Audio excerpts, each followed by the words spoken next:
This session will focus on whole child development and its connection to social and emotional learning, or SEL.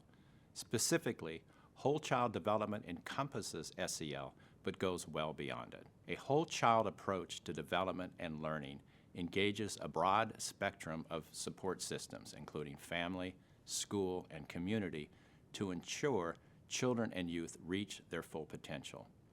It equally values all aspects of a child's well-being, social, emotional, physical, intellectual, spiritual, and creative, to ensure they become active citizens and lifelong learners. A whole child development approach addresses all aspects of a child's needs, like health, nutrition, education, and relationships, while also engaging at each level of a child's ecosystem, such as the home, school, and community. When we invest in siloed interventions, the results are siloed or limited outcomes. For example, if we invest in purely academic interventions, we will only see academic outcomes. However, there is much more that affects academic abilities. What if the child comes to school hungry or is malnourished? Will she be able to learn? When we focus on only academics, we frequently miss critical complementary interventions that address holistic health and well-being and improve academic performance. This is why focusing on whole child development is essential. There are three key principles of a whole child development approach. One, children's development happens in different spaces simultaneously, including family, school, and the wider community. Two, the quality and relationships of each of these environments matters.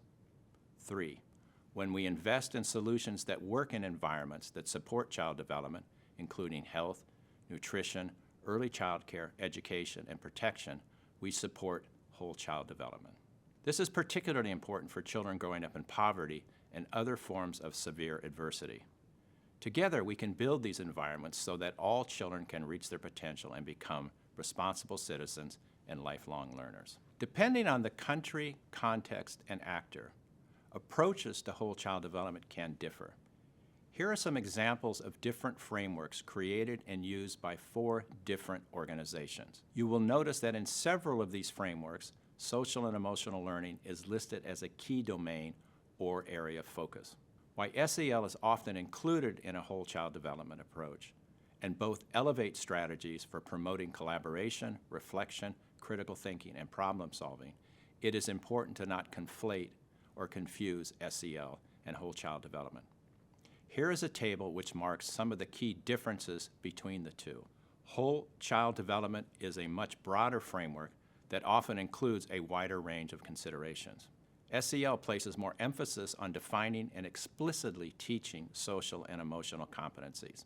SEL can be part of a whole child development approach, but is not a complete whole child development approach. Evidence-based programs that focus explicit SEL instruction can be part of whole child models, but often the emphasis is on integration across school climate and/or academics. Whole child development models can encompass multiple frameworks, while SEL approaches are often aimed to integrate across frameworks.